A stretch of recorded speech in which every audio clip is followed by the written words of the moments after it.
¿Alguna vez has visto un coche tan extraño que tuviste que mirarlo 2 veces? La década de 1970 nos trajo los pantalones de campana estilo disco y algunos de los vehículos más extraños que hayan salido de una línea de montaje. Estamos hablando de coches que parecen sacados de una película de ciencia ficción, de unos dibujos animados o diseñados por alguien que nunca había visto un coche antes. Hoy vamos a hacer un recuento de 20 de los coches más extraños de la década de 1970 que, de alguna manera, contra toda lógica y razón, realmente existieron. Y créeme, algunas de estas cosas te harán cuestionar todo lo que creías saber sobre el diseño automotriz. Así que abróchate el cinturón y pulsa el botón me gusta porque este viaje está a punto de volverse realmente extraño. Número 20, AMC Pacer.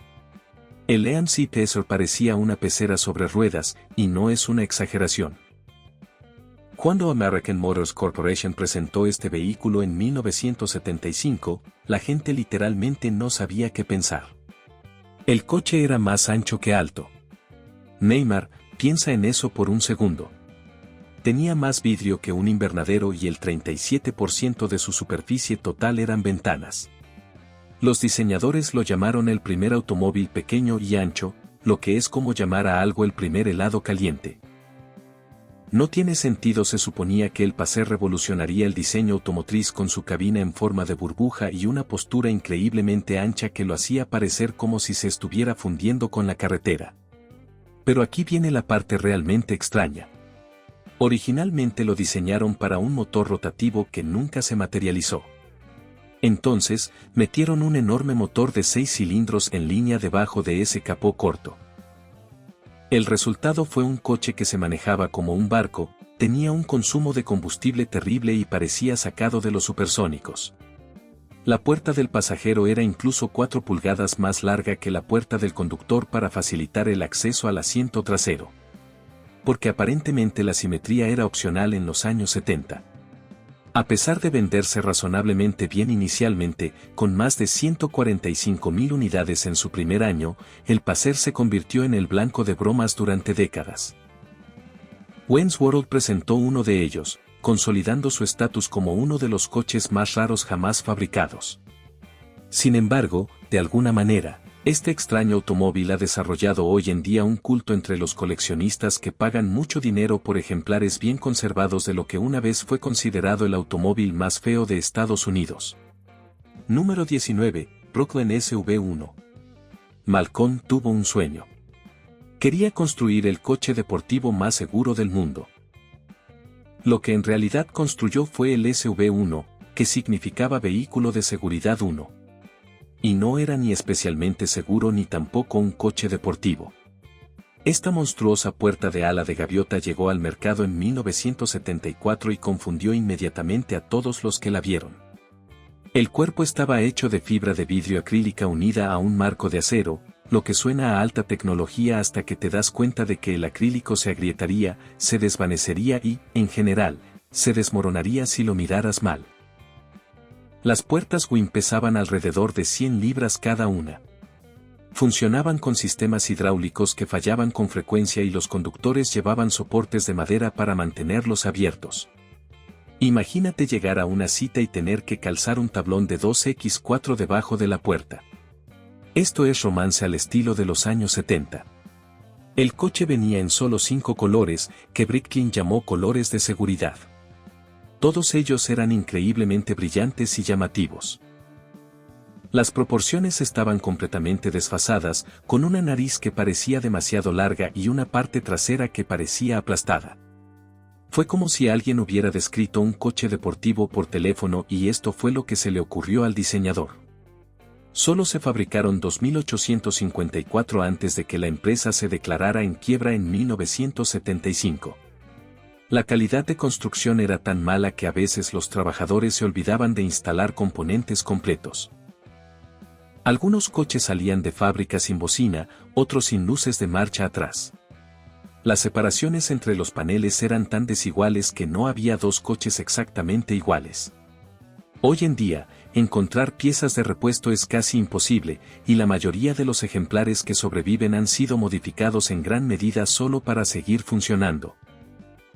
Sin embargo, de alguna manera, este desastre construido en Canadá se ha convertido en un objeto de colección y algunos ejemplares en perfecto estado se venden por más de lo que cuestan nuevos, ajustados a la inflación.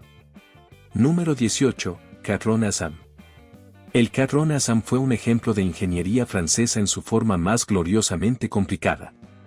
Lanzado en 1970, este automóvil fue lo que sucedió cuando Citroën compró Maserati y decidió crear un gran turismo que superara a todo lo demás en la carretera. Y vaya si lo lograron. El SM parecía haber sido diseñado en un túnel de viento por alguien bajo los efectos de alucinógenos. La parte delantera se estrechaba hasta una punta con 6 faros ocultos detrás de un panel de vidrio que le daba el aspecto de una nave espacial extraterrestre. Las ruedas estaban parcialmente cubiertas por la carrocería, lo que le daba un aspecto aún más futurista. Pero la verdadera locura estaba bajo el capó. Tenía un motor V6 derivado de Maserati, que suena exótico hasta que te das cuenta de que estaba montado detrás del eje delantero para distribuir el peso. La dirección era totalmente eléctrica sin conexión mecánica con las ruedas. Todo era hidráulico. El coche literalmente volvería automáticamente al centro si soltases el volante.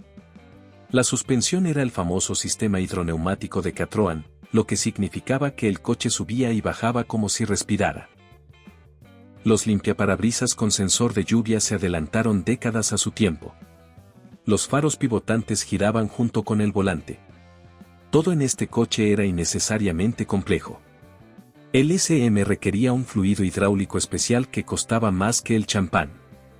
Si la cadena de distribución fallaba, lo que ocurría a menudo, el motor prácticamente se autodestruía. La versión estadounidense tuvo que ser modificada tanto por las regulaciones que perdió mucho de lo que la hacía especial. Solo se fabricaron 12.920 antes de que Citroën lo eliminara en 1975. Hoy, los propietarios de SM forman una comunidad casi de culto, unida por su sufrimiento compartido y sus astronómicas facturas de reparación. Número 17. Reliant Robin. El Reliant Robin es lo que pasa cuando alguien mira un auto y piensa, ¿sabes qué? Le falta una rueda. Este desastre británico de 3 ruedas se convirtió en un ícono de la estupidez automovilística cuando debutó en 1973. Seamos claros en algo. Esta no era una motocicleta con cabina. Supuestamente era un coche real, al que solo le faltaba el 25% de las ruedas. La única rueda estaba en la parte delantera, lo que significaba que el petirrojo tenía toda la estabilidad de una jirafa borracha sobre patines. Tomar curvas a cualquier velocidad superior a la de caminar era una aventura de física. El coche levantaba su rueda trasera interior, amenazando con volcarse si pensabas en girar demasiado rápido, y a veces volcaba. En realidad, se volcó bastante. La carrocería estaba hecha de fibra de vidrio, lo que al menos significaba que al rodar no se abollaría. Literalmente, podrías ponerlo en posición vertical y seguir conduciendo. El petirrojo se hizo famoso por todas las razones equivocadas. En Gran Bretaña, solo se podía conducir con una licencia de motocicleta, lo que significaba que personas que no tenían por qué conducir un automóvil conducían estas trampas mortales de 3 ruedas. El motor estaba montado en la parte trasera, un motor de 700 centímetros cúbicos que producía 32 caballos de fuerza. La velocidad máxima era de 85 millas por hora, aunque nadie en su sano juicio lo intentaría. Pero de alguna manera, Reliant vendió estas cosas durante casi 30 años. Hicieron 63.000 de ellos. En realidad la gente los compró a propósito. El Robin desarrolló tal reputación que cuando Jeremy Clarkson de Top Gear condujo uno durante un segmento, lo volcó varias veces, aunque luego admitió que lo habían modificado para hacerlo aún más inestable, como si necesitara ayuda. Número 16. Volkswagen Ting. El Volkswagen Tipo 181, más conocido como La Cosa, fue el intento de VW de vender un vehículo militar a civiles que definitivamente no lo necesitaban. Cuando llegó a Estados Unidos en 1973, la gente literalmente no sabía qué hacer con él. ¿Era un Jeep? ¿Era un buggy de dunas? Fue un error. Sí a los 3. El artículo estaba basado en el Kübelwagen, un vehículo militar alemán de la Segunda Guerra Mundial. VW pensó que a los estadounidenses les encantaría conducir algo que pareciera estar arrasando en las playas. Estaban equivocados. La carrocería estaba hecha de paneles de acero planos que supuestamente podían quitarse y reemplazarse fácilmente. Las puertas se desprendieron. El parabrisas se plegó. Era como un Lego para adultos, excepto que era menos divertido y tenía más probabilidades de oxidarse. El interior era básicamente una caja de metal con asientos. Sin alfombras, solo alfombrillas de goma. El calentador era una broma. Soplaría aire caliente a tus pies mientras el resto de tu cuerpo se congelaba. No había radio como equipamiento estándar porque aparentemente la música era para débiles. La cosa tenía toda la aerodinámica de un ladrillo. A velocidades de autopista, que alcanzaban un máximo de unos 112 km por hora, el ruido del viento era tan fuerte que no se podía mantener una conversación. La capota blanda goteaba bajo la lluvia. Las cortinas laterales estaban hechas de plástico que se empañaba inmediatamente. Pero lo más extraño fue que era legal para circular por la calle. Este vehículo de estilo militar, con la seguridad en caso de colisión de un carrito de compras, podría compartir la carretera con automóviles normales. Tenía el mismo motor refrigerado por aire montado en la parte trasera que el Beetle, produciendo unos poderosos 46 caballos de fuerza. Solo se vendieron alrededor de 25.000 en los Estados Unidos antes de que las regulaciones de seguridad lo eliminaran en 1975. Hoy en día, las cosas se han vuelto coleccionables y los ejemplares restaurados se venden por cantidades exorbitantes a personas que aparentemente disfrutan de la incomodidad. Número 15. Sebring Vanguard City Car. El City Car fue la respuesta de Estados Unidos a la crisis del petróleo, y esa respuesta aparentemente fue: construyamos el coche eléctrico más feo del mundo. Esta pesadilla en forma de cuña entró en producción en 1974, justo cuando los precios de la gasolina se disparaban. Parecía un trozo de queso con ventanas. El coche urbano era un vehículo eléctrico décadas antes de que Tesla lo pusiera de moda. Excepto que el coche urbano nunca fue genial. Tenía 1,8 metros de largo y 1,2 metros de ancho, lo que hacía que un coche inteligente pareciera espacioso. El cuerpo estaba hecho de plástico ABS sobre un marco de aluminio. Tenía una velocidad máxima de 38 millas por hora, una velocidad que solo intentarías si quisieras morir. El alcance era de 40 metros en un buen día, menos si usabas el calentador, que básicamente era un secador de pelo apuntando a tus pies. El diseño era puramente funcional si tu función era avergonzarte. Era literalmente un triángulo con ruedas. El frontal era un panel plano con dos faros que le daban un aspecto perpetuamente sorprendido. Las puertas eran láminas de plástico planas con ventanas corredizas que no sellaban correctamente. En el interior, la comodidad no era una consideración. Los asientos estaban hechos de espuma recubierta de vinilo que se comprimía hasta desaparecer después de unos meses. El tablero era una sola pieza de plástico moldeado con un velocímetro y no mucho más. Las baterías eran baterías de carrito de golf de 6 voltios que tardaban 8 horas en cargarse y se agotarían por completo después de aproximadamente 2 años. Pero aquí viene la parte loca. Vendieron 4.000 de estas cosas. Fue durante un breve periodo el automóvil eléctrico más vendido en la historia de Estados Unidos, lo que dice más sobre los automóviles eléctricos de los años 70 que cualquier cosa positiva sobre el automóvil urbano. La empresa cambió de manos varias veces. Cada nuevo propietario estaba convencido de que podían hacer de esta cuña de tristeza un éxito. Todos estaban equivocados. Número 14. Fiat Multipla 600. El Fiat Multipla original de la década de 1950 era bastante extraño, pero de alguna manera una versión de esta rareza de taxi persistió hasta la década de 1970 en varios mercados, particularmente en Italia y América Latina. Este no era el infame Multipla de los años 90. Este fue su predecesor espiritual, y fue igualmente extraño. El Multipla 600 parecía como si alguien hubiera tomado un Fiat 600 normal y lo hubiera estirado verticalmente mientras lo aplastaba horizontalmente, Era un 6 plazas apenas más largo que un Mini Cooper. Los asientos delanteros estaban ubicados casi sobre las ruedas delanteras, lo que le daba al conductor una vista generalmente reservada para los conductores de autobús. El diseño desafiaba toda lógica. Era esencialmente una caja con ventanas, pero no en un estilo minimalista y atractivo. Más en uno nos olvidamos de estilizar este auto. La parte delantera era plana con pequeños faros que parecían ojos en una cara sorprendida. Las proporciones eran todas erróneas, demasiado alto, demasiado estrecho, con ruedas que parecían demasiado pequeñas para la carrocería. El motor estaba en la parte trasera, una pequeña unidad de 633 centímetros cúbicos que producía 29 caballos de fuerza. Mover a 6 personas con 29 caballos de fuerza era, en el mejor de los casos, una decisión optimista. Las colinas se conquistaron con determinación y oración. La palanca de cambio sobresalía del salpicadero como un bastón y la posición de conducción era tan erguida que uno se sentía como si estuviera sentado en un escritorio. A pesar de que la producción terminó oficialmente en 1969, estos vehículos continuaron vendiéndose a partir de existencias existentes y ensamblándose a partir de piezas hasta principios de los años 70 en algunos países. El Multipla 600 se convirtió en el taxi preferido en muchas ciudades italianas, donde su capacidad para transportar 6 personas en el espacio de un automóvil pequeño realmente tenía sentido. En todos los demás lugares, parecía como si una broma pesada se hubiera escapado a la calle.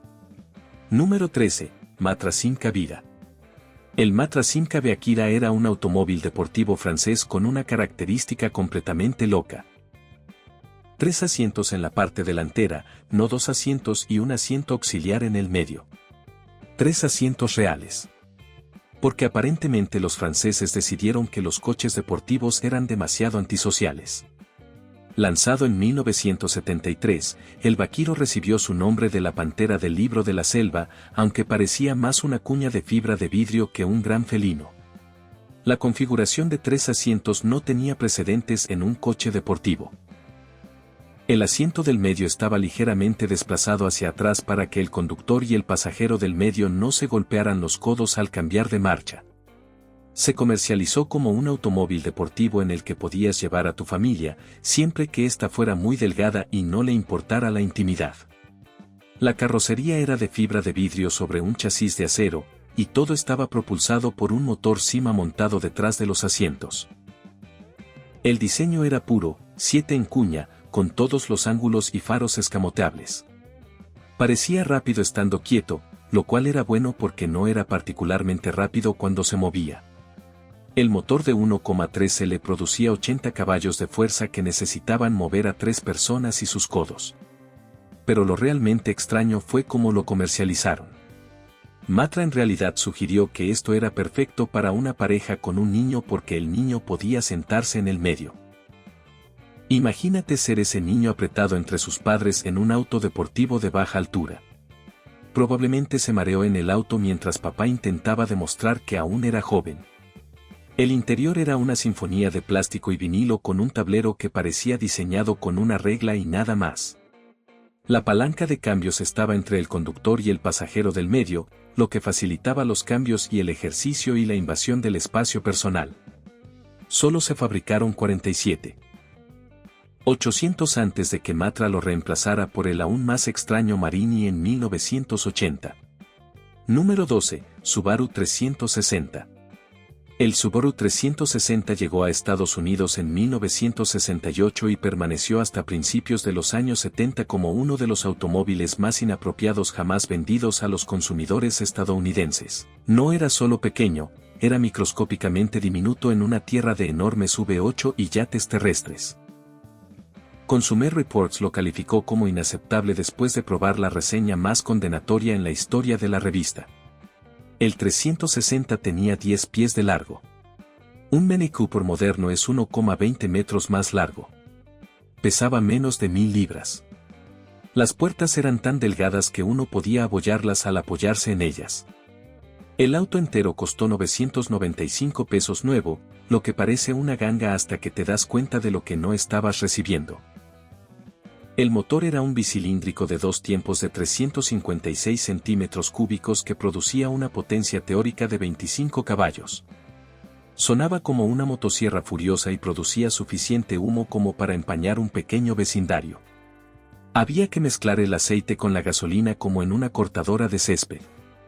La velocidad máxima era de 60 millas por hora, aunque para alcanzarla se necesitaba viento de cola, una pendiente cuesta abajo y considerable valentía.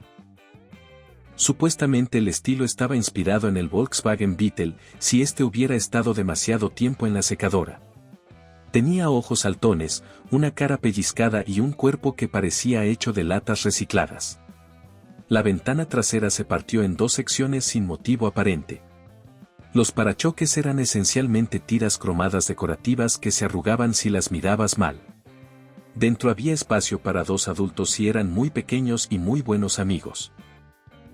Los asientos traseros eran adecuados para llevar la compra o para niños muy pequeños. El calentador funcionó tan bien como el viento soplando pesadamente sobre el parabrisas. Malcolm Backlund, el mismo genio detrás del SV1, los importó a Estados Unidos pensando que revolucionarían el transporte. En lugar de eso, se convirtieron en frases ingeniosas y conmovedoras. Solo se vendieron alrededor de 10.000 en los Estados Unidos. Antes de que Subaru Mercy cancelara el programa y comenzara a vender automóviles reales. Número 11. Marcos Mantis. El Marcos Mantis M70 fue lo que sucedió cuando una pequeña empresa británica de autos deportivos decidió ingresar al mercado de lujo de 4 plazas en 1970. El resultado parecía como si alguien hubiera intentado diseñar un automóvil mientras tenía una ensoñación febril sobre la aerodinámica. La parte delantera era increíblemente larga y puntiaguda, como si el coche circulara a 112 km por hora estando parado. El Mantis tenía un morro que parecía no tener fin y que albergaba un motor Triumph Straight 6 de 3L. Las proporciones eran completamente extrañas. El capó ocupaba casi la mitad de la longitud del coche, mientras que el habitáculo de pasajeros estaba aplastado en la parte trasera como si fuera una ocurrencia de último momento. La línea del techo era tan baja que cualquier persona que midiera más de 1,70 metros tendría la cabeza presionada contra el techo. El diseño fue obra de Dennis Adams, quien aparentemente creía que los coches debían parecer como si se estuvieran derritiendo. El cuerpo tenía curvas y protuberancias en lugares que no tenían sentido. La ventana trasera era casi horizontal, lo que hacía que la visibilidad trasera fuera un concepto teórico. Las ventanas laterales eran unas estrechas rendijas que te hacían sentir como si estuvieras en un búnker. Pero lo realmente extraño fue que se suponía que era un gran turismo de lujo. Marcos lo equipó con asientos de cuero, monturas de madera y todos los accesorios que los compradores adinerados esperaban. Excepto que los compradores ricos le echaron un vistazo y compraron otra cosa. Solo se fabricaron 32. La empresa esperaba vender cientos, tal vez miles. En cambio, el Mantis casi llevó a la quiebra a Marcos. Los pocos que se vendieron sufrieron constantes problemas mecánicos. El chasis se flexionaría y las puertas se atascarían al cerrarse. El sistema eléctrico era Lucas, que los aficionados a los coches británicos saben que significa príncipe de las tinieblas. El sistema de refrigeración era inadecuado para el motor, lo que provocaba un sobrecalentamiento regular. Hoy en día, encontrar una Mantis es casi imposible. La mayoría fueron desguazados o convertidos en coches de carreras. Los supervivientes pertenecen a coleccionistas que aprecian las rarezas del automóvil, por equivocadas que sean. Número 10. Aston Martin Laganda. Se suponía que el Aston Martin Laganda Serie 2 sería el futuro. Cuando debutó en 1976, parecía una nave espacial diseñada por alguien que solo había oído descripciones de automóviles. Era más bajo que un Porsche 911, pero más largo que un Rolls-Royce. El estilo era de cuña pura, tan afilado que podrías cortarte con él. El diseñador, William Townes, creó algo que parecía que iba a 200 millas por hora mientras estaba estacionado. Pero la verdadera locura estaba en el interior. El Laganda fue el primer automóvil de producción con un tablero de instrumentos totalmente digital. Las pantallas LED mostraban la velocidad, las RPM y otra información vital cuando funcionaban, lo que casi nunca ocurría. La electrónica era tan poco fiable que Aston Martin contrató a 3 empresas distintas para intentar arreglarla. Ninguno tuvo éxito. Las pantallas fallaban aleatoriamente, dejando a los conductores adivinando su velocidad. Los interruptores sensibles al tacto se activarían solos o no funcionarían en absoluto. El coche necesitaba 2 baterías porque la electrónica consumía mucha energía. Los propietarios regresaban de vacaciones y encontraban su Laganda completamente muerto. El desarrollo fue un desastre. El coche salió al mercado con 3 años de retraso. Los primeros modelos de producción eran tan malos que Aston Martin los volvió a comprar y los destruyó. El precio era de 75.000 libras en 1978, lo que era más que la mayoría de las casas. Por ese dinero conseguías un coche que se estropeaba constantemente y parecía un tope de puertas. Sin embargo, de alguna manera, Aston Martin siguió fabricándolos hasta 1990. Fabricaron 645 en total y los vendieron a compradores que valoraban ser diferentes más que ser móviles. El motor era un V8 de 5,3 L de Aston, que producía 280 caballos de fuerza. Podría alcanzar los 145 millas por hora, suponiendo que la electrónica no fallara primero. Hoy en día, las Lagandas están o bien completamente restauradas a un coste enorme o bien se encuentran en graneros. Sus pantallas digitales se oscurecen para siempre. Siguen siendo uno de los coches más polarizadores jamás fabricados. O bien brillantemente futurista o completamente ridículo, depende de tu perspectiva. Número 9. Ford Pinto Cruising Wagon. El Ford Pinto ya era un coche cuestionable, pero en 1977, Ford creó algo realmente extraño, el Pinto Cruising Wagon. Este fue el intento de Ford de sacar provecho del furgonetazo sin llegar a construir una. Tome una camioneta Pinto, agréguele ventanas con forma de ojo de buey, gráficos de arco iris y un interior que pareciera un burdel, y tendrá la camioneta de crucero. Los ojos de buey eran la parte más extraña. Estas pequeñas ventanas redondas se agregaron a los cuartos traseros supuestamente para darle un toque náutico. Más bien parecía un Pinto que intentaba ser una nave espacial. Las ventanas no se abrieron. Apenas dejan entrar la luz. No tenía ninguna utilidad excepto hacer que el coche pareciera aún más extraño. El paquete gráfico era puro exceso de los 7. Rayas multicolores corrían por los costados con la palabra Cruising Wagon escrita en letras psicodélicas. Venía en blanco y negro, aunque los gráficos hacían que el color base fuera casi irrelevante. Se podrían agregar murales opcionales a los costados con escenas de atardeceres o patrones geométricos que parezcan portadas de álbumes de discoteca. Fue dentro donde las cosas se pusieron realmente raras. El interior estándar presentaba tapizados de colores coordinados con patrones que podían provocar convulsiones. Pero la verdadera estrella fue el paquete deportivo de rally opcional que agregó paredes alfombradas, iluminación ambiental y un asiento trasero plegable que creaba lo que Ford llamó optimistamente una cómoda área para dormir. Literalmente lo comercializaban como un auto en el que podías tener sexo. Las partes mecánicas eran las estándar de un Pinto, lo que significaba un motor de 4 cilindros y 2,3 L que desarrollaba 88 caballos de fuerza. El peso extra de la carrocería y los detalles decorativos lo hacían incluso más lento que el ya lento Pinto estándar.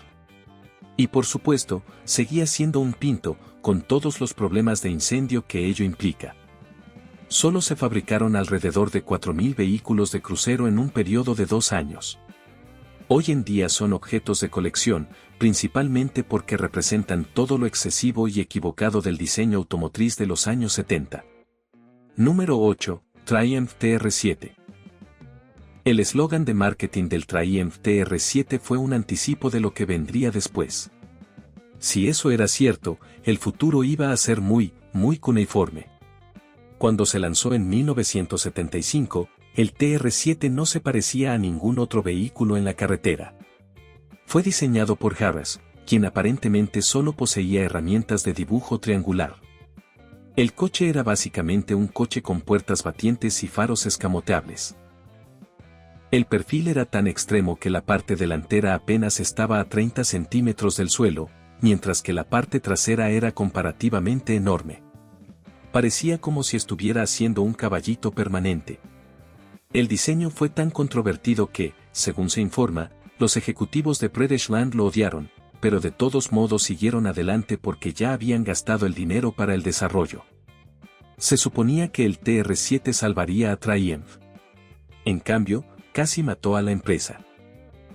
Los Tilox fueron solo el comienzo de los problemas. La calidad de construcción era atroz, incluso para los estándares británicos de Leyland. Los coches se construyeron en la fábrica Speake de Liverpool, que era famosa por las huelgas, no por su calidad. Los trabajadores dejaban las herramientas periódicamente y a veces dejaban los coches a medio montar. Los espacios entre los paneles se midieron en pulgadas. La pintura comenzaría a burbujear en cuestión de meses. La junta de la culata fallaría si la miraras mal. Los faros escamoteables, la característica más distintiva del coche, fallaban constantemente. A veces, uno aparecía y el otro no, lo que le daba al coche una expresión de guiño permanente. Los motores se quemarían. Los mecanismos se atascaban y las piezas de repuesto eran caras. El interior era un monumento al recorte de costes. El tablero era una sola pieza de plástico moldeado que se agrietaba con el sol. Los insertos de tarta y asiento, que se suponía debían ser deportivos, parecían como si alguien hubiera saqueado el armario de una abuela escocesa. La posición de conducción era tan baja que te sentías como si estuvieras sentado en el suelo. A pesar de todo esto, Triumph fabricó 112.368 TR-7. Incluso fabricaron una versión convertible, aunque la rigidez estructural era tan pobre que se doblaba ante los baches. Hoy en día, los TR-7 son clásicos baratos, principalmente porque nadie los quiere realmente. Número 7. Lancia Stratos.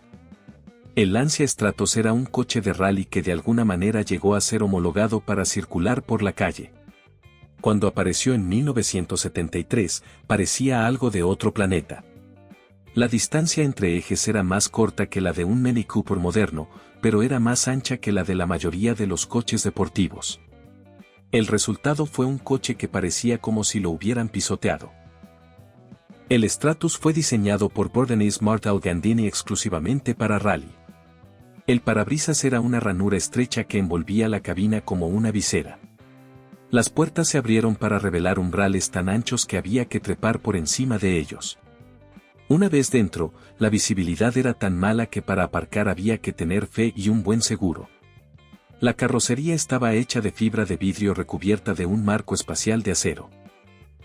El motor estaba detrás del conductor, un Ferrari Dino V6 que producía 190 caballos de potencia. En un automóvil que pesaba solo 2.100 libras, esto se tradujo en un rendimiento explosivo y un manejo aterrador. El Stratus tuvo un éxito brillante en los rallies, ganando el Campeonato Mundial de Rally 3 años seguidos. En la carretera era prácticamente imposible de conducir.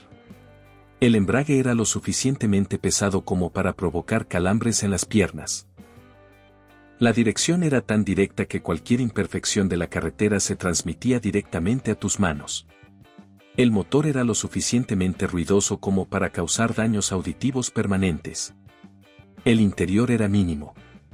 Los instrumentos estaban dispersos aleatoriamente por el tablero. Los asientos eran tipo butaca de carreras que asumían que nunca querías estar cómodo. El aire acondicionado no estaba disponible porque el peso era el enemigo. El sistema de calefacción era el motor detrás de ti. Pero lo realmente loco fue que Lancia los vendió al público. Fabricaron 492 coches de carretera, suficientes para homologarlo para la competición. Los compradores pagaron dinero de Ferrari por un coche sin ninguna utilidad práctica. El maletero era diminuto, el depósito de combustible era pequeño y la distancia al suelo se medía en milímetros. Hoy en día, un Stratus vale más que la mayoría de las casas. Los coleccionistas pagan millones por el privilegio de poseer un automóvil que es imposible de conducir pero imposible de ignorar. Número 6. Maratón de Cheque. El Checker Marathon era un taxi que cualquiera podía comprar y, sorprendentemente, algunas personas realmente lo hicieron. Si bien Cheque había estado fabricando taxis desde la década de 1920, la versión de automóvil de pasajeros Marathon se lanzó en 1960 y de alguna manera sobrevivió sin cambios hasta principios de la década de 1980. En los años 70, parecía una cápsula del tiempo. El estilo del Marathon no se había actualizado desde 1956. En una época de líneas curvas y diseño de la era espacial, el Marathon era desafiantemente rectangular. Parecía como si alguien hubiera diseñado un automóvil usando solo una regla. Los parachoques cromados eran lo suficientemente grandes como para usarlos como bancos de parque. La cosa era enorme.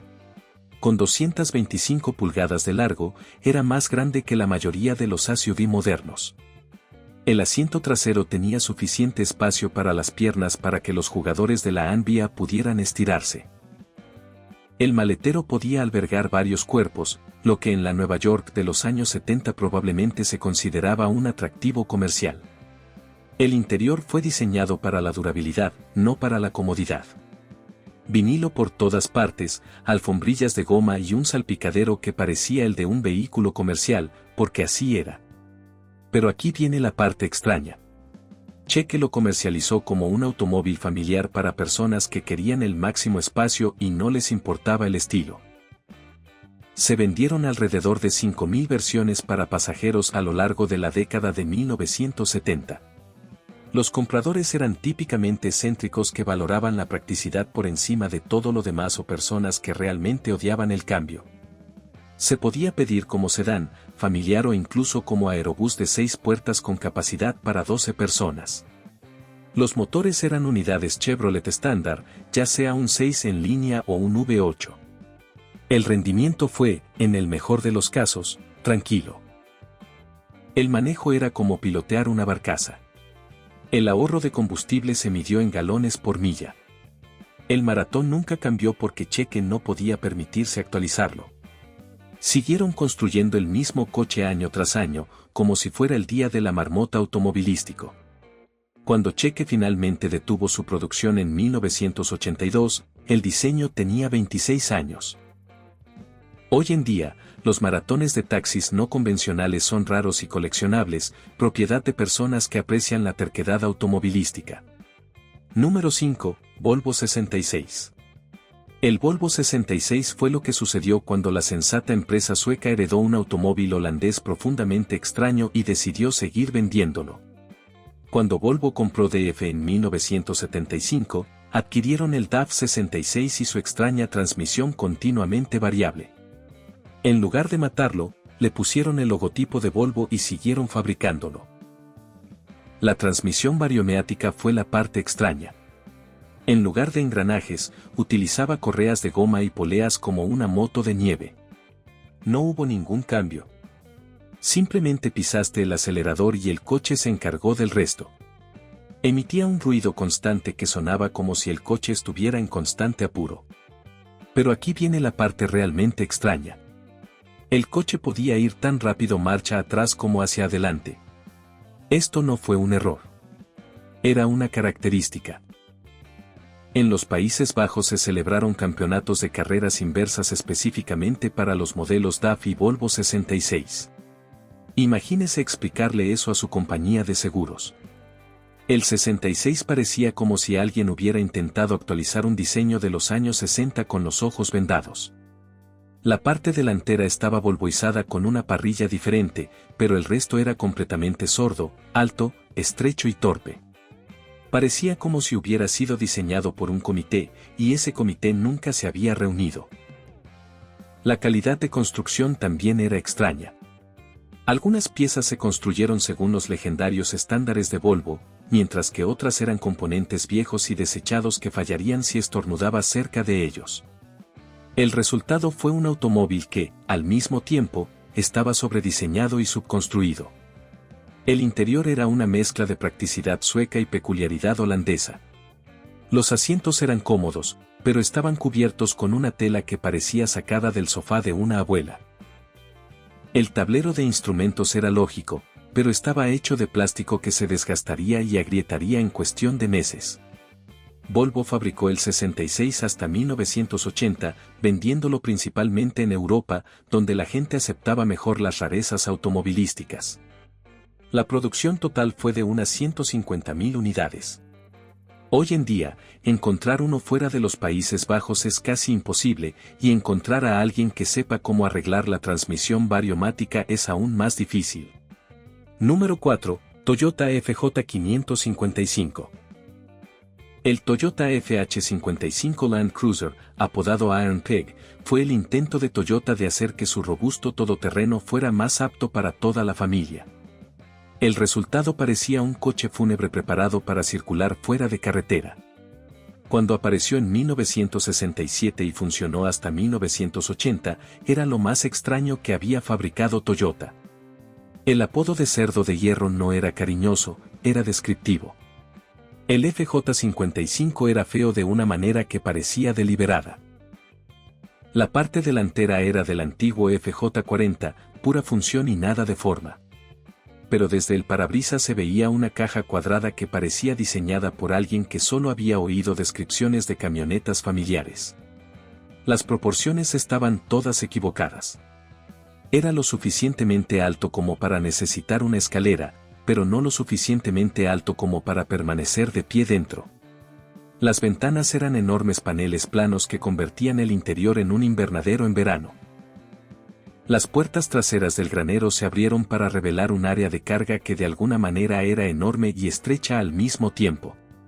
Los paneles de la carrocería eran tan planos y sin características especiales que parecían inacabados, como si Toyota se hubiera olvidado de darles estilo. La única ornamentación eran tiras cromadas que parecían colocadas al azar. Las opciones de color se limitaron a varios tonos de marrón, verde y blanco que enfatizaban en lugar de disfrazar su sencillez. Pero debajo de esa fea carrocería se escondía una seria capacidad todoterreno. El motor F era a prueba de balas. Un motor de 6 cilindros en línea de 230 pulgadas cúbicas que funcionaría indefinidamente con cualquier combustible que pudiera encontrar. El sistema de tracción en las 4 ruedas podría escalar montañas. El chasis estaba tan sobreconstruido que probablemente podría sobrevivir a una explosión nuclear. En el interior, la comodidad no era una prioridad. Los asientos eran placas recubiertas de vinilo. El sistema de calefacción era más una sugerencia que un control climático real. El ruido a velocidades de autopista era ensordecedor. La calidad del viaje era entre dura y castigadora. Toyota vendió estos vehículos principalmente en mercados donde lucir bien era menos importante que llegar allí. En Estados Unidos, fueron comprados por ganaderos, exploradores y personas que necesitaban ir a lugares donde teóricamente existían caminos. Hoy en día, los FJ55 limpios son cada vez más valiosos, especialmente en Japón, donde han alcanzado el estatus de culto. Número 3. Lotus Europa. El Lotus Europa fue la idea de Colin Chapman de un automóvil deportivo de motor central asequible. Lo que los compradores obtuvieron fue uno de los vehículos de aspecto más extraño jamás fabricado. Un coche tan bajo y extraño que la gente literalmente chocaría contra él en los estacionamientos. El Europa medía 42 pulgadas de alto. Un moderno Mazda Miata se alza sobre él. La posición de conducción era tan baja que uno miraba hacia arriba, hacia las manijas de las puertas de los autos normales. La parte delantera era puntiaguda y baja, mientras que la trasera estaba cortada como si a alguien se le hubiera acabado la fibra de vidrio. El perfil parecía un tope de puerta que se hubiera derretido ligeramente. La carrocería trasera tenía fama de parecer inacabada. Era completamente plano y vertical con 2 pequeñas ventanas que proporcionaban una vista del motor y no mucho más. Los laterales de la carrocería presentaban unas extrañas hendiduras esculpidas que no tenían ninguna función aerodinámica, sino que hacían que el coche pareciera comprimido. El tipo 46 Europa original tenía la carrocería trasera unida al chasis. Literalmente no se podía abrir el compartimiento del motor sin cortar la fibra de vidrio. Lotus afirmó que esto era por rigidez estructural. Los propietarios afirmaron que era una locura. El mantenimiento de rutina requirió quitar toda la sección trasera de la carrocería. El interior era estrecho incluso para los estándares de Lotus. Los asientos estaban montados directamente al suelo. Los pedales estaban desplazados hacia el centro porque de otra manera no había espacio para ellos. La palanca de cambios tenía aproximadamente 3 pies de largo porque la transmisión estaba muy detrás del conductor. Para entrar se requiere una técnica específica que implica caer hacia atrás mientras se giran las piernas. Salir fue más difícil. En los primeros modelos las ventanillas no se bajaban. La misma agua en la que fueron fijados. La única ventilación eran pequeños paneles deslizantes. En verano, el interior se convirtió en una sauna móvil. El motor era un Renault 16 montado hacia atrás, detrás del conductor. Producía 82 caballos de fuerza, lo que no parece mucho hasta que te das cuenta de que el coche pesaba solo 1.350 libras. El Europa era devastadoramente rápido, pero también devastadoramente poco fiable. Hoy en día, las Europe son coleccionadas por masoquistas que disfrutan sufriendo por su arte. Número 2. Renault Rodeo. El Renault Rodeo fue la respuesta de Francia a una pregunta que nadie se hizo. ¿Qué pasaría si construyéramos un buggy de playa de plástico basado en un coche económico terrible?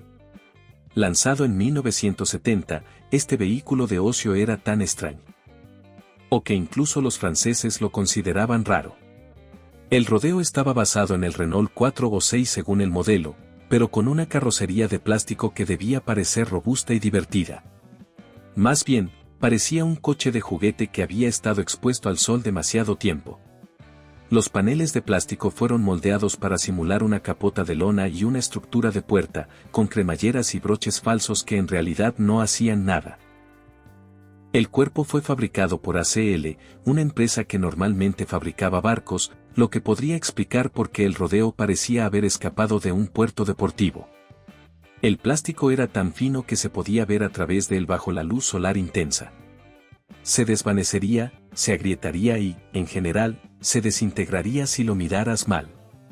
No había puertas, solo recortes en los laterales, ni ventanas excepto un parabrisas plegable. El techo era rígido y removible o de lona, y se filtraba cualquier cosa que no fuera una ligera neblina. Los asientos eran básicamente sillas de jardín atornilladas al suelo. El tablero era una sola pieza de plástico moldeado con los agujeros cortados para los instrumentos. Pero lo realmente extraño fue el marketing. Renault lo posicionó como un vehículo de estilo de vida divertido para jóvenes que querían conducir hasta la playa. Excepto que no tenía espacio de almacenamiento, ni protección contra el clima, ni seguridad. No se podía cerrar porque no había nada que cerrar. Las piezas mecánicas procedían del almacén de piezas de Renault, es decir, un potente motor de 4 cilindros que generaba entre 34 y 60 caballos de fuerza, según el modelo. El rendimiento fue teórico. El manejo era aterrador con todo el peso en la parte delantera y nada más que aire en la parte trasera. De alguna manera, Renault te vendió alrededor de 50.000 rodeos en 10 años, principalmente a personas que valoraban ser diferentes por encima de estar secos, cómodos o cuerdos. Hoy en día, los sobrevivientes son raros porque la mayoría se disolvieron bajo la lluvia. Número 1. Maserati Thompson. Cuando se lanzó en 1974, se suponía que el Maserati Thompson sería el gran turismo definitivo. Sin embargo, se convirtió en uno de los superdeportivos más extraños jamás fabricados. Un coche que confundió a todos los que lo vieron y frustró a todos los que lo poseían.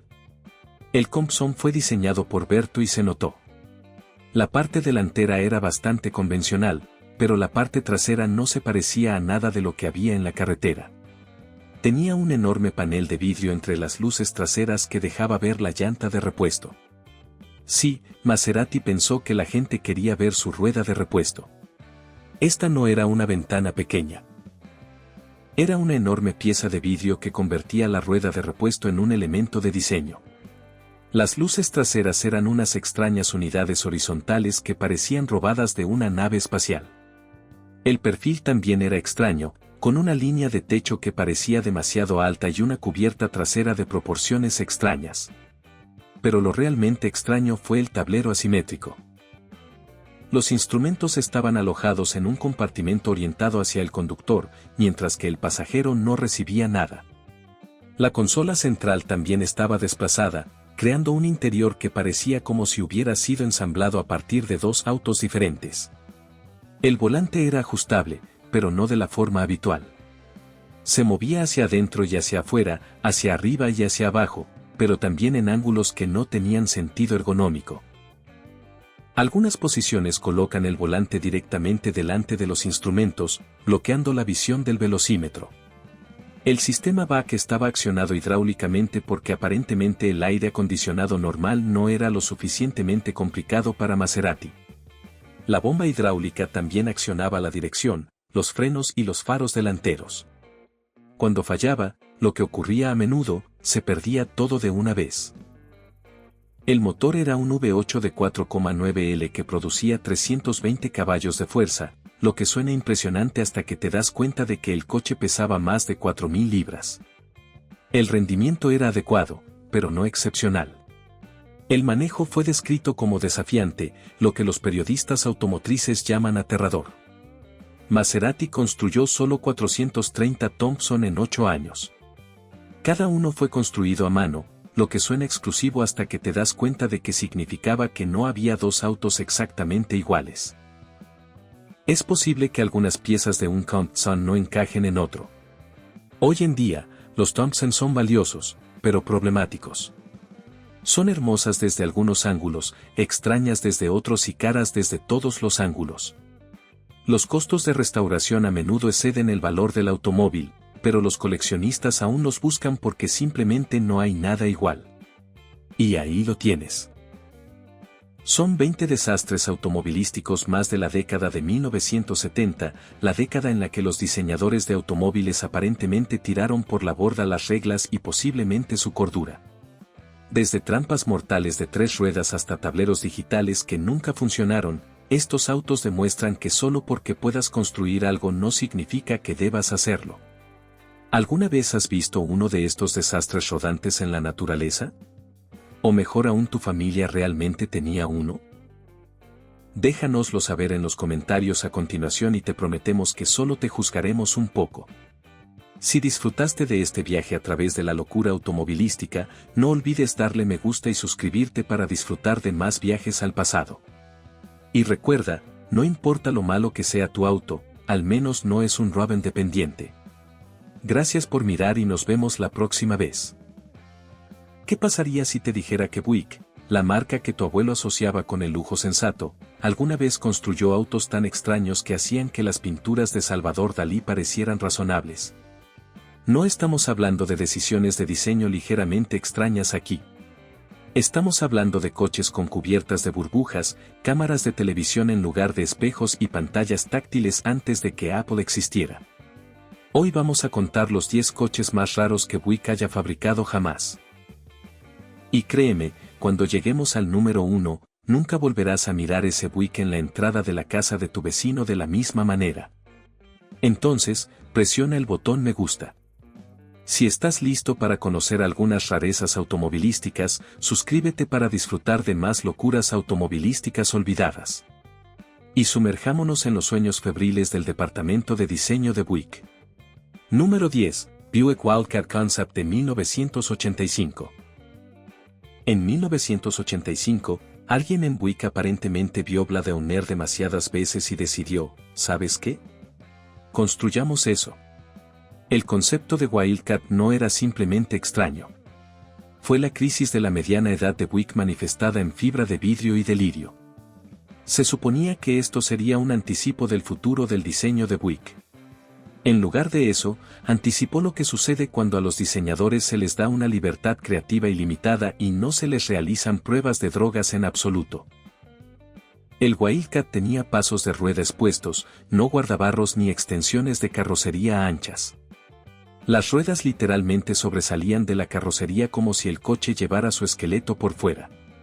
Parecía como si alguien hubiera empezado a construir un coche, hubiera llegado hasta las ruedas y luego se hubiera dado por vencido. El razonamiento es aerodinámico porque nada dice más eficiencia aerodinámica que tener 4 ruedas creando una turbulencia masiva fuera de la carrocería. El coeficiente de arrastre estaba probablemente entre un ladrillo y un paracaídas. Pero espera, esto se pone más raro. El techo era un dosel completo, como el de un avión de combate. Una pieza continua de vidrio desde el parabrisas hasta la parte trasera. Sin pilares B, sin pilares C, solo vidrio. Mucho, mucho vidrio. En el calor del desierto de Arizona, donde lo presentaron, esta cosa debe haber sido un invernadero móvil. La temperatura interior probablemente podría haber cocinado un pavó en 15 minutos. Pero la solución de Buick fue el optimismo típico de los años 80. Muy buen aire acondicionado. Eso lo arreglará. Lo realmente extraño fue que esto era mediados de noviembre. Buick. Mi dinero. Piensen en esto. La empresa que construyó automóviles para dentistas y agentes inmobiliarios decidió poner el motor detrás del conductor, no por razones de rendimiento. Para la eficiencia del embalaje. Afirmaron que permitía un mejor espacio interior. Porque cuando pienso en interiores espaciosos, definitivamente pienso en autos deportivos con motor central y ruido de motor directamente detrás de mi cabeza. El interior parecía como si una nave espacial tuviera una relación inapropiada con una sala de estar. Todo digital, pantallas por todos lados, botones que parecían pertenecer al USS Enterprise. El volante ni siquiera era redondo. Se trataba de una especie de avión de estilo extraño que probablemente requería una licencia de piloto para operar. Los asientos eran cosas esculturales que parecían más arte moderno que un lugar en el que quisieras pasar más de 5 minutos. El color era rojo salvaje, que en realidad era simplemente un Burdeos en crisis de identidad.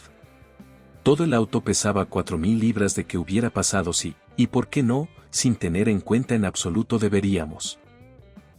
Obviamente, nunca llegó a producirse, pero estuvo de gira en exposiciones de automóviles donde la gente lo miraba con la misma expresión que tendría si miraras a un perro de 3 cabezas. Confusión, fascinación y un poco de miedo. El salvaje era Buick diciendo, nosotros también podemos ser raros. El mercado respondió, por favor, no. Número 9, 1998, Concepto Buick Xenia. El concepto Signia de 1998 fue el intento de Buick de inventar el crossover de lujo antes de que nadie supiera que era un crossover. Era un familiar, pero también un todoterreno, pero tampoco ninguno de los dos. Fue una confusión en la categoría automotriz con los asientos de cuero. Alguien en Buick analizó el mercado y dijo, ¿sabes qué? Nadie pide una camioneta SUV híbrida premium con piso de madera. Y luego lo construyeron. De todos modos, comencemos con esos pisos. Sí, pisos de madera en un automóvil. No es vinilo con apariencia de madera, ni plástico con vetas de madera, sino madera real como la que encontrarías en un loft de Manhattan. Porque aparentemente Buick pensaba que el mayor problema de los coches era que los pisos no estaban lo suficientemente bien. Solo los requisitos de mantenimiento habrían sido una locura. Deja tu café. Será mejor que dejes el jabón Murphy's Oil en el barro. Es hora de renovar los pisos. Era la característica de lujo más impráctica jamás concebida, y eso es mucho decir para una empresa que una vez puso vidrieras de ópera en todo. El diseño exterior era igualmente confuso. Tenía la altura de un SUV, pero el perfil de una camioneta, la parte delantera de un sedán, pero la parte trasera de una minivan. Parecía como si 4 diseñadores diferentes hubieran diseñado cada uno una cuarta parte del coche sin hablar entre ellos. Luego simplemente lo soldaron todo junto y lo llamaron revolucionario. Los pasos de rueda estaban ensanchados como los de un coche deportivo, pero tenía la distancia al suelo de un crossover. La línea del techo era elegante como la de un coupé, pero tenía 4 puertas como un sedán. Era todo tipo de coche a la vez, lo que significaba que no era ningún tipo de coche en absoluto. La tecnología era ambiciosa de ese modo tan especial en que lo eran los conceptos de finales de los años 90. Tracción total, algo que todavía era exótico para Buick. Un V6 supercargado, porque la carga normal no era lo suficientemente extraña. Un interior que parecía como si alguien hubiera asaltado un yate en una nave espacial y luego no pudiera decidir qué tema usar. En 1998, cuando la mayoría de los coches todavía tenían reproductores de casetes, había pantallas en los reposacabezas para los pasajeros traseros y Buick ponía televisores en los reposacabezas. Pero aquí viene la parte verdaderamente extraña. En realidad predijo el futuro. El segmento de los crossovers de lujo que dominaría la década del 2000 y más allá, el Signia lo vio venir. El problema fue que lo vio venir a través de un caleidoscopio mientras estaba fuertemente medicado. La ejecución fue tan extraña que nadie se dio cuenta de que Buick realmente estaba tramando algo. Estaban demasiado distraídos por los pisos de madera y la crisis de identidad sobre ruedas. El Signia recorrió salones del automóvil donde los periodistas no sabían si ponerlo en la sección de camionetas, en la de SUV o en la de ¿qué diablos es esto? La mayoría eligió esta última opción. Nunca se fabricó porque Buick no supo cómo comercializar algo que desafiaba todas las categorías. Es todo lo que nunca supiste que no querías no es un gran eslogan. Signia, la prueba de que tener razón sobre el futuro no importa si eres raro al respecto. Número 8, 2001 a 2007. Buick Rendezvous.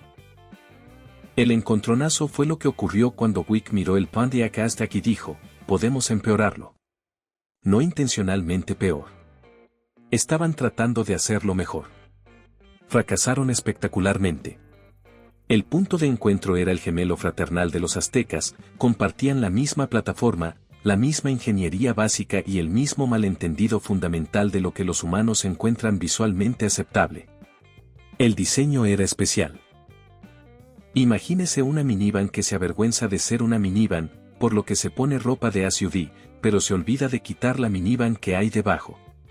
El resultado fue una extraña especie de vagón alto que parecía diseñado por un comité, y todos los miembros del comité se odiaban entre sí. La parte delantera tenía la tradicional parrilla en cascada de Buick, pero se estiraba verticalmente como si alguien la hubiera agarrado y tirado.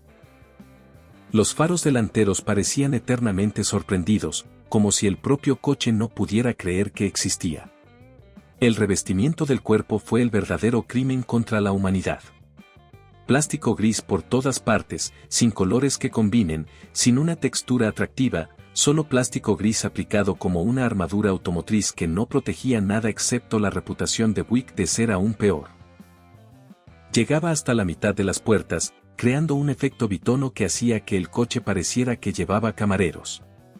Camareros de plástico, del tipo que usan los pescadores con mosca, solo que menos elegantes. Pero lo extraño no era solo superficial. Este vehículo fue construido sobre una plataforma de minivan, pero se comercializó como un SUV. Tenía el manejo de un carrito de compras lleno de pudín. El sistema de tracción total se llamó VersaTrack, lo que suena como un medicamento para problemas digestivos. Y honestamente, mirar el lugar de encuentro podría causar problemas digestivos. Así que tal vez eso fue apropiado. El sistema podría enviar potencia a las ruedas traseras cuando fuera necesario, pero cuando era necesario aparentemente significaba de manera aleatoria y sin previo aviso. El interior era el mejor modelo de General Motors de principios de los años 2000, es decir, un desastre ergonómico envuelto en plástico barato. El tablero parecía diseñado por alguien que había oído hablar de automóviles pero nunca había visto uno. Los botones fueron colocados aparentemente al azar. La palanca de cambios estaba montada en el tablero por alguna razón, justo donde normalmente se encuentra la radio. La tercera fila de asientos técnicamente estaba allí, pero se requería la flexibilidad de una gimnasta y la tolerancia al dolor de un negocio para acceder. Aquí viene la parte verdaderamente extraña. Se vendió. No muy bien, pero se vendió. Más de 300.000 personas vieron el coche y dijeron, sí, eso es lo que quiero conducir. Probablemente se trataba de las mismas personas que pensaban que el bass era demasiado emocionante y preferían su música sin batería. El punto de encuentro fue un medio de transporte para personas que habían renunciado a la alegría. Fue extraño, no porque intentó ser diferente, sino porque intentó ser todo y terminó sin ser nada. Una minivan que simula ser un todoterreno y pretende ser relevante. No lo fue. Número 7. Buick LaCrosse Super 2008. El LaCrosse Super 2008 fue la respuesta de Buick a una pregunta que nadie hizo. ¿Qué pasaría si pusiéramos un motor Corvette en un sedán con tracción delantera? Esto no era simplemente extraño, era como si la física estuviera sufriendo un colapso nervioso. Alguien en Buick decidió que lo que su sensato sedán mediano realmente necesitaba era un V8 de 5,3 L con 300 caballos de fuerza tratando de escapar a través de las ruedas delanteras. Fue como poner un motor a reacción en un carrito de compras y llamarlo lujo de alto rendimiento. El concepto en sí era una locura. Los coches de alto rendimiento con tracción delantera ya son bastante desafiantes con motores normales. Honda pasó décadas perfeccionando el Civic Type R. Mazda creó elaboradas geometrías de suspensión para el Mazda Speed 3.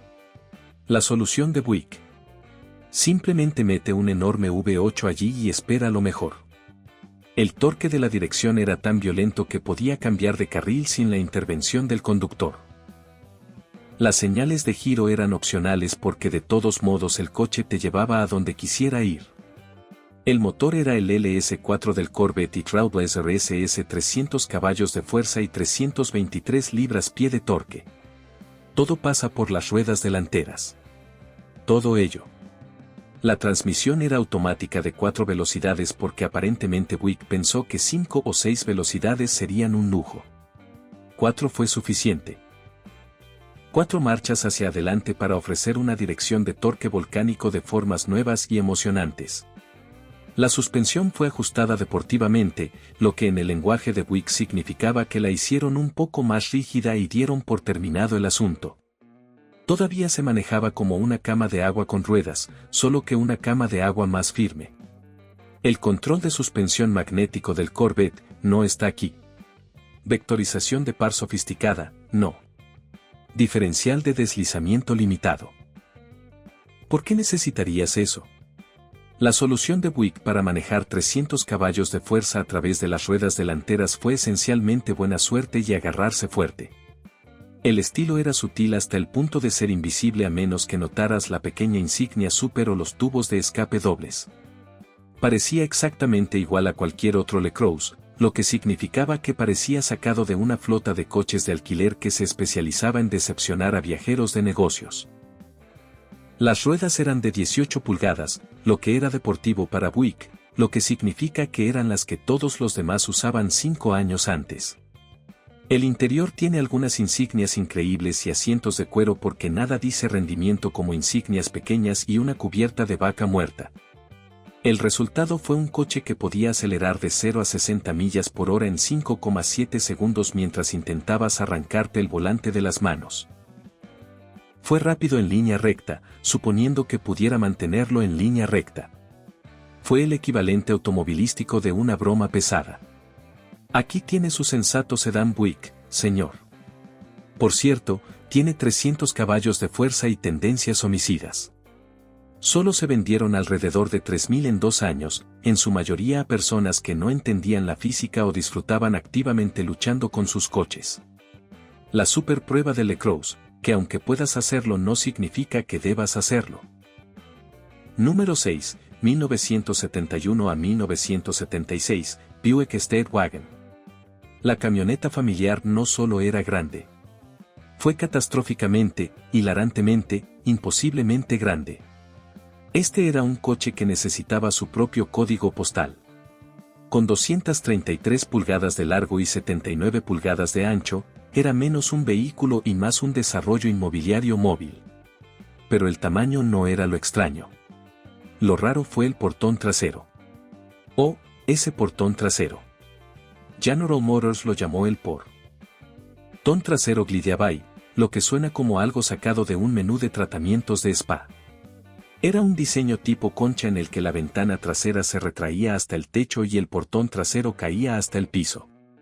No se plegaba como un portón trasero normal, sino que desaparecía en el suelo como un truco de magia diseñado por alguien con un título de ingeniería y demasiado tiempo. El mecanismo requería 14 motores separados, 37 pies de cables y la precisión de alineación de un reloj suizo. Cuando funcionaba, lo que casi nunca ocurría, era magnífico. Cuando no funcionaba, lo que ocurría siempre, tenías un pisapapeles de 5.000 libras con paneles de madera. La ingeniería de este sistema de portón trasero era una locura. La ventana tuvo que curvarse mientras se retraía para seguir la línea del techo. El portón trasero tenía que quedar perfectamente nivelado para evitar que se atascara. Todo el sistema tenía que ser impermeable a pesar de tener más partes móviles que un reloj de cuco. La solución de GM para la impermeabilización, la esperanza. Y cuando Opel fracasó, lo que ocurrió inmediatamente, probaron con sellos de goma. Cuando esto falló, sugirieron no conducir bajo la lluvia. Era un diseño que parecía creado específicamente para generar reclamos de garantía. Los paneles de madera eran otro nivel de rareza. No era madera. Era vinilo hecho para parecer madera. Pero no cualquier madera. Dino simuló una veta de madera que aparentemente simulaba madera de árboles que nunca existieron. Parecía madera que había sido descrita por teléfono por alguien que nunca había visto madera. El patrón era tan artificial que al final resultó impresionante. Se trataba de madera falsa que ni siquiera intentaba parecer real. Era una madera falsa que estaba orgullosa de ser falsa. El interior era como una sala de estar que podía alcanzar los 112 kilómetros por hora. 3 filas de asientos que podrían albergar a 9 personas, suponiendo que a esas personas no les importara conocerse muy bien. La tercera fila estaba orientada hacia atrás porque aparentemente Buick pensó que lo que los niños realmente querían era mirar fijamente el coche que estaba detrás de ellos mientras se mareaban. El área de carga era tan grande que podía transportarse un sofá. No es un sofá de 2 plazas, es un sofá completo. La gente realmente hizo esto. Las opciones de motor eran igualmente absurdas. Podrías conseguir un V8 de 7,5 L y 455 pulgadas cúbicas de exceso americano. Generaba alrededor de 190 caballos de fuerza porque los años 70 fueron una época oscura, pero generaba suficiente torque para sacar una casa de sus cimientos. El consumo de gasolina se midió en galones por milla. La camioneta familiar era extraña, no porque intentara ser diferente, sino porque tomaba todos los aspectos de la camioneta familiar estadounidense y los llevaba hasta su conclusión ilógica. Luego añadió un portón trasero que era demasiado complejo para funcionar. Fue magnífico en su absurdo. Número 5. Concepto Buick Centurion de 1956. El concepto Centurion de 1956 fue lo que sucedió cuando los diseñadores de Buick vieron demasiada ciencia ficción y tuvieron acceso a demasiada fibra de vidrio. Esto no era un coche. Fue una predicción del año 2000 hecha por personas que pensaban que el futuro implicaría muchas más cubiertas de burbujas y muchas menos regulaciones de seguridad. Era retrofuturismo antes de que el retrofuturismo fuera una cosa. La parte superior del dosel era la pieza central de la locura. Todo el techo era una burbuja de plástico transparente. Sin pilares, sin estructura, solo una cúpula de transparencia que hacía que los ocupantes parecieran estar en un terrario. Un terrario muy caliente y muy expuesto. Se suponía que la burbuja representaba la era de los aviones a reacción porque aparentemente estos eran famosos por su excelente visibilidad y su completa falta de integridad estructural. Para entrar era necesario levantar todo el dosel, lo cual era dramático hasta que se rompía, lo que ocurría constantemente. Pero aquí es donde todo se pone realmente extraño. El Centurion tenía una cámara de televisión montada en la parte trasera en lugar de un espejo retrovisor. En 1956, cuando la mayoría de la gente todavía se estaba acostumbrando a tener televisión en sus casas, Buick puso uno en un automóvil. La cámara estaba montada en el parachoques trasero y se transmitía a una pantalla en el tablero. La resolución era de aproximadamente 3 píxeles. La confiabilidad fue aproximadamente 0. Pero era el futuro, así que a nadie le importaba que en realidad no pudieras ver nada excepto una vaga sugerencia de que podría haber algo detrás de ti. El interior era aún más loco. Los asientos eran estructuras delgadas con forma de concha que parecían pertenecer a una nave espacial diseñada por alguien que nunca había experimentado la gravedad. El tablero era una extensa superficie de cromo y plástico con instrumentos que parecían más instalaciones de arte que indicadores funcionales. El volante era enorme, pero de alguna manera también delicado, como si hubiera sido diseñado para conducir en la luna, donde todo pesa menos. La carrocería del Centurión era puro optimismo de la era de los aviones. Aletas de cola que podrían funcionar también como portaaviones. Un frontal que parecía diseñado para romper la barrera del sonido. Cromo en todas partes, no solo en las molduras. Todos los paneles de la carrocería eran cromados. El resplandor más intenso de esta cosa bajo la luz solar directa probablemente podría verse desde el espacio. Era aerodinámico, tal como lo es un cuchillo. Técnicamente sí, pero no entiendo nada. Lo extraño no fue solo que lo construyeron. Es que lo recorrieron por todo el país como un adelanto serio del futuro estilo de Buick. La gente se reunía para ver este monumento al exceso coronado por una burbuja. Y los ejecutivos de Buick explicarían con orgullo cómo la cámara de televisión revolucionaría la conducción. Tenían razón, solo que 50 años antes, y estaban completamente equivocados en todo lo demás. El Centurión nunca llegó a producirse porque incluso en los optimistas años 50 la gente se dio cuenta de que conducir en un invernadero con un televisor como espejo podría no ser la mejor idea. Pero por un breve momento, representó todo lo maravillosamente extraño del optimismo automovilístico estadounidense. El futuro tendría burbujas y cámaras de televisión. También tendría lesiones en la cabeza y cero visibilidad trasera, pero nadie mencionó esa parte. Número 4. Concepto Buick LeSabre de 1951. El concepto LeSabre de 1951 fue el sueño personal de cocaína de Harley oro convertido en metal y cromo. Y lo digo metafóricamente, por supuesto. Este era el proyecto personal de Earl, su visión de cómo lucirían los automóviles en el futuro imposible de 1970. Estaba equivocado. Espectacularmente, magníficamente equivocado. Los coches de 1970 no se parecían en nada a esto. Gracias a Dios, el LeSabre era una adoración a los aviones de combate llevada a su extremo ilógico. La carrocería estaba hecha de aluminio y magnesio, materiales tan exóticos para 1951 que bien podrían haber sido de Marte. La forma era la de un avión a reacción puro, si los aviones habían sido diseñados por alguien que solo había oído descripciones de ellos. La parte delantera tenía una enorme parrilla ovalada que parecía estar lista para devorar a niños pequeños. Tomas de aire por todas partes, no para enfriar, ni para mejorar el rendimiento, simplemente porque los jets tenían tomas. Entonces, este coche necesitaba entradas de aire. La parte verdaderamente loca fue el sistema de combustible dual. Este coche podría funcionar con gasolina o alcohol, no con mezcla de etanol, sino con alcohol puro. ¿Por qué?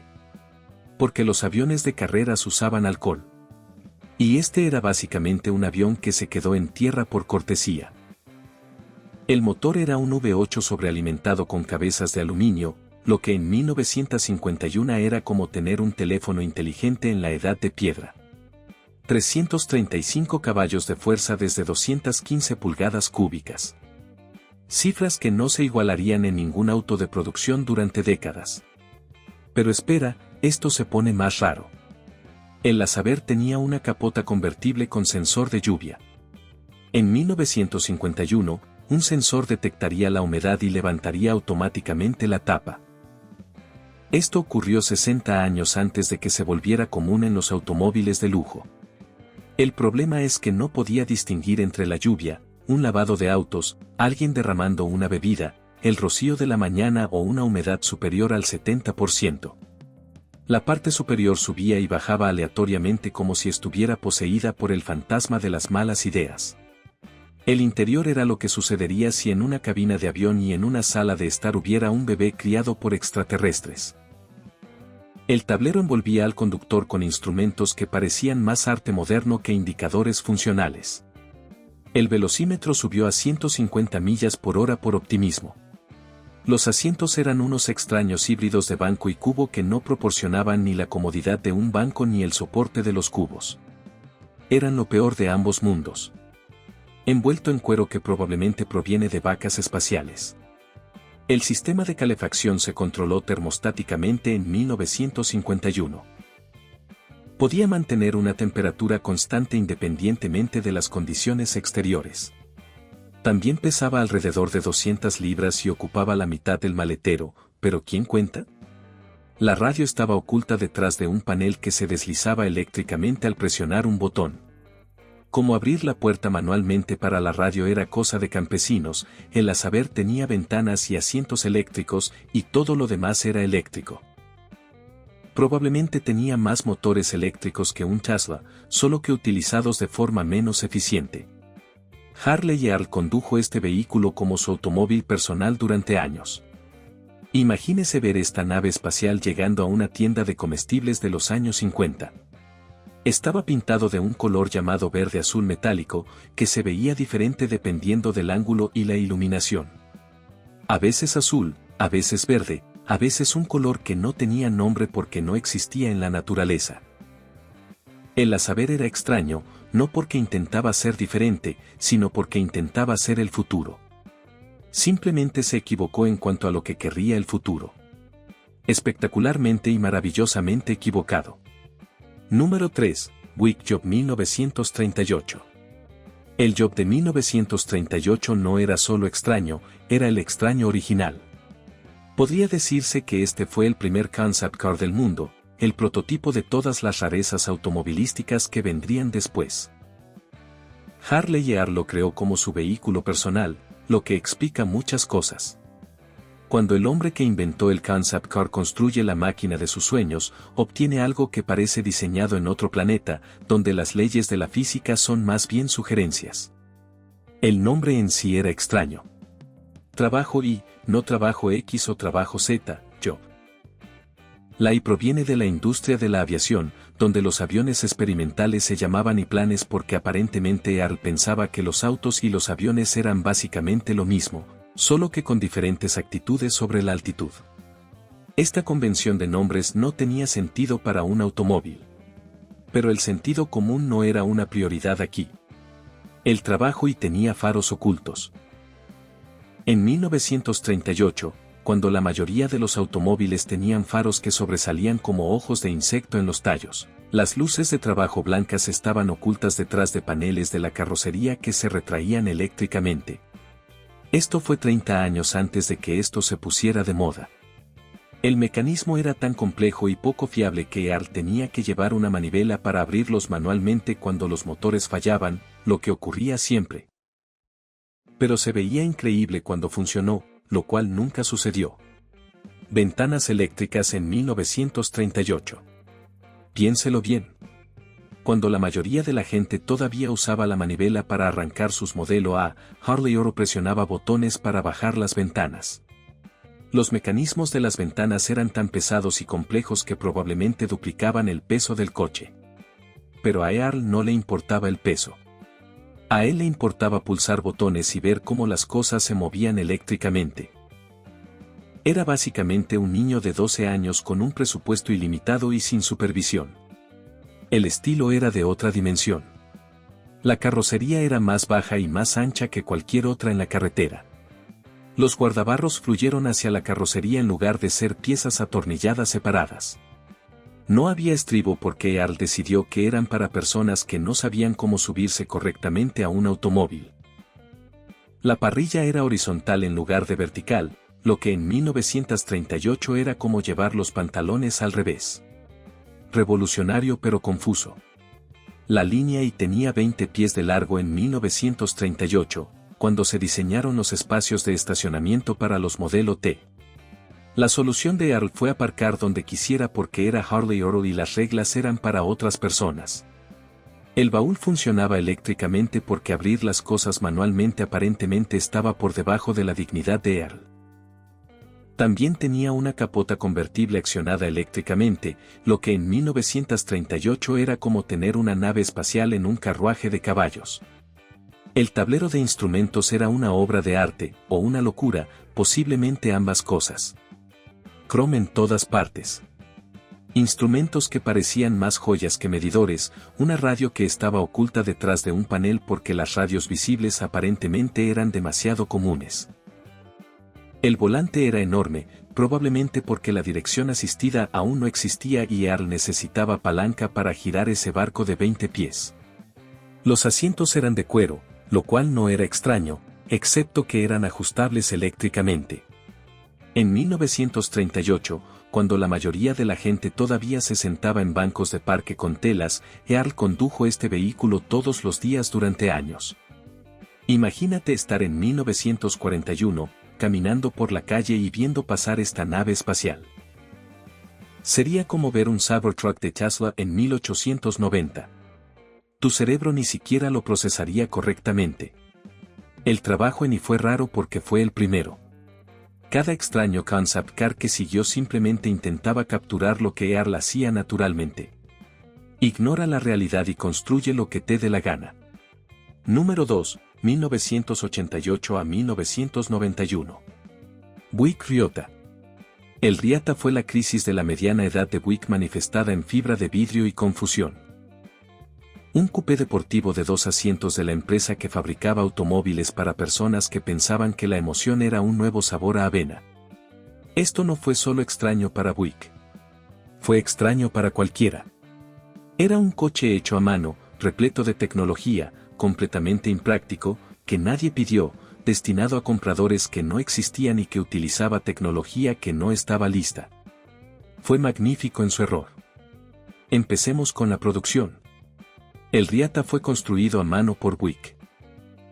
La empresa que perfeccionó la producción en masa de repente estaba ensamblando automóviles a mano como si fueran una auténtica boutique exótica italiana. Cada automóvil tardó aproximadamente 3 horas en construirse en una instalación especial llamada Ryota Craft Center. Sí, lo escribieron Center para que fuera más elegante. Ortografía británica para un automóvil estadounidense construido en Michigan. Eso te dice todo sobre lo confuso que fue este proyecto. La tecnología era la verdadera locura. Los 2 primeros años tenían una pantalla táctil CRT completa para la radio y el control del clima.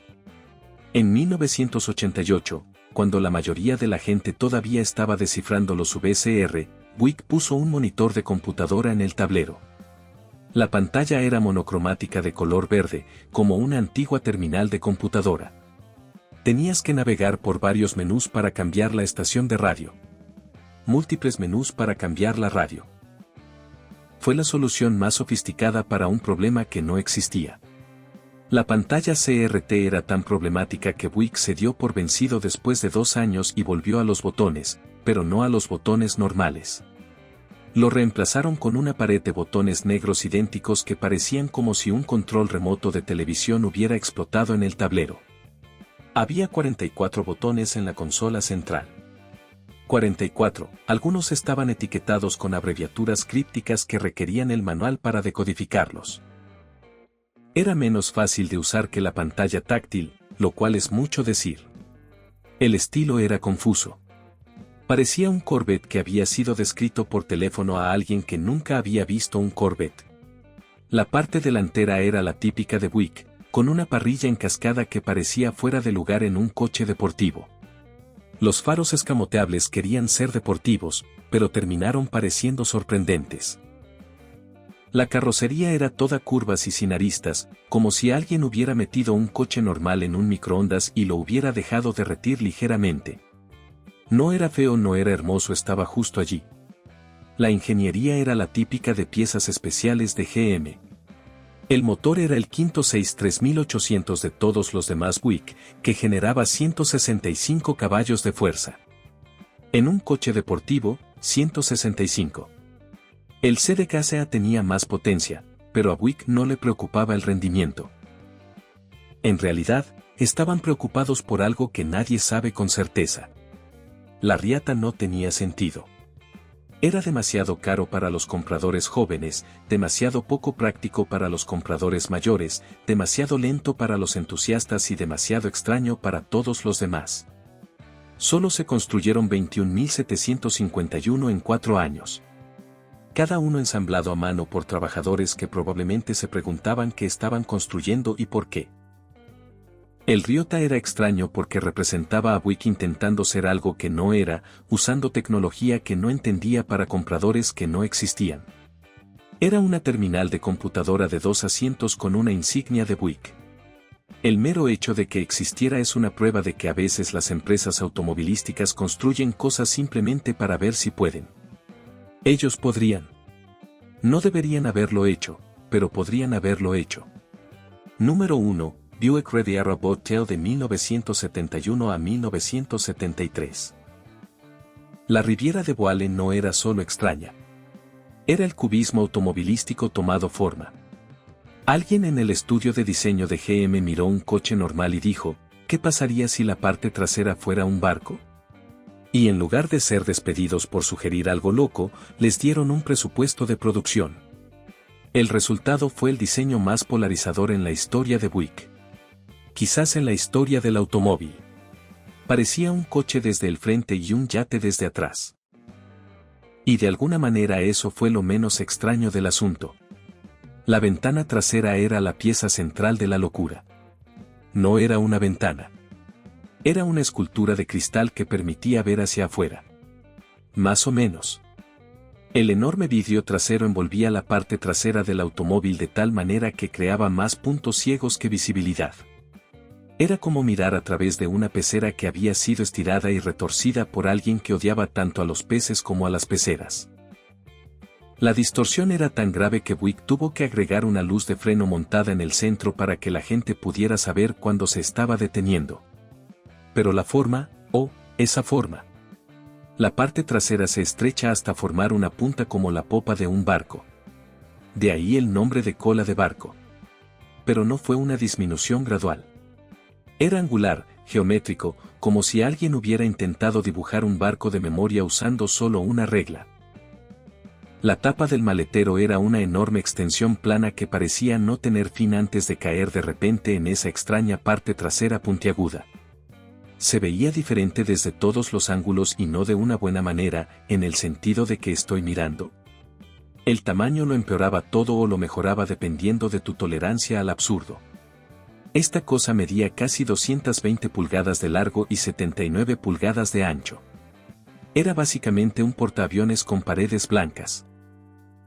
Pero todo ese tamaño quedaba delatado por esa parte trasera afilada que hacía que el coche pareciera que se estaba derritiendo hacia atrás. Las proporciones estaban todas equivocadas. Deliberadamente equivocado, agresivamente equivocado. Era como si Buick desafiara a la gente a odiarlo. El perfil era esquizofrénico. Desde un lado, parecían dos coches diferentes que habían sido soldados entre sí por alguien que no comprobó primero si coincidían. Los 2 o 3 delanteros eran los típicos cupés personales de lujo de principios de los años 70. Capó largo, línea de techo formal, proporciones adecuadas. Luego el tercio trasero se volvió completamente loco. El diseñador, Bill Mitchell, aparentemente dijo que estaba inspirado en el diseño de barcos. ¿Qué barco? ¿El Titanic? Porque este diseño fue definitivamente un desastre. La ingeniería detrás de esta locura era la típica del GMXS de principios de los años 70, un V8 de 7,5L que generaba alrededor de 250 caballos de fuerza. Porque los años 70 fueron cuando los caballos de fuerza se extinguieron. El ahorro de combustible se midió en galones por milla. El manejo se puede describir mejor como teórico, pero nada de eso importaba porque estabas demasiado distraído por el hecho de que estabas conduciendo algo que parecía haber sido diseñado por MC Sher durante un sueño febril. El interior era en realidad bastante bonito, lo que hacía que el exterior fuera aún más extraño en comparación. Asientos de cuero, electricidad, todo, climatizador automático. Era un auténtico coche de lujo desde el salpicadero hasta delante. Pero luego miraste por el espejo retrovisor y recordaste que estabas conduciendo la idea de transporte de Salvador Dalí. La disonancia cognitiva fue parte de la experiencia. El Riviera con cola de barco se vendió razonablemente bien, lo que demuestra que los primeros años de la década de 1970 fueron una época muy extraña. Unas 33.000 personas vieron este híbrido geométrico de barco y coche y dijeron, sí, es normal. Me quedo con uno. Estas personas eran visionarios o necesitaban corrección de la visión. La cola de barco no era solo algo extraño para Buick. Fue extraño para la realidad. Fue un automóvil que desafió el concepto mismo de cómo debería ser un automóvil y perdió. Magníficamente, gloriosamente perdido. Sigue siendo la cosa más extraña que Buick haya fabricado jamás. Y teniendo en cuenta la competencia, eso es mucho decir. Y ahí lo tienes. 10 veces que Buick tiró por la ventana el diseño de automóviles convencionales y posiblemente los llevó a otra dimensión. Desde autos conceptuales con cámaras de televisión en lugar de espejos hasta autos de producción que parecían barcos en medio de una crisis de identidad, Buick demostró que lo extraño no es solo para los fabricantes europeos exóticos. A veces lo extraño viene de Flint, Michigan. ¿Nos hemos olvidado de algún Buick extraño que merezca reconocimiento por su rareza? Deja un comentario a continuación y cuéntanos qué rareza olvidada de Buick debería haber aparecido en esta lista. Si disfrutaste de este viaje a través de los sueños febriles del departamento de diseño de Buick, dale a me gusta y suscríbete para disfrutar de más rarezas automovilísticas. Activa también la campana de notificaciones, porque nunca sabes cuándo nos sumergiremos en el armario de esqueletos automotrices de otro fabricante. Gracias por mirar y recuerda, lo normal está sobrevalorado, pero a veces está sobrevalorado por alguna razón.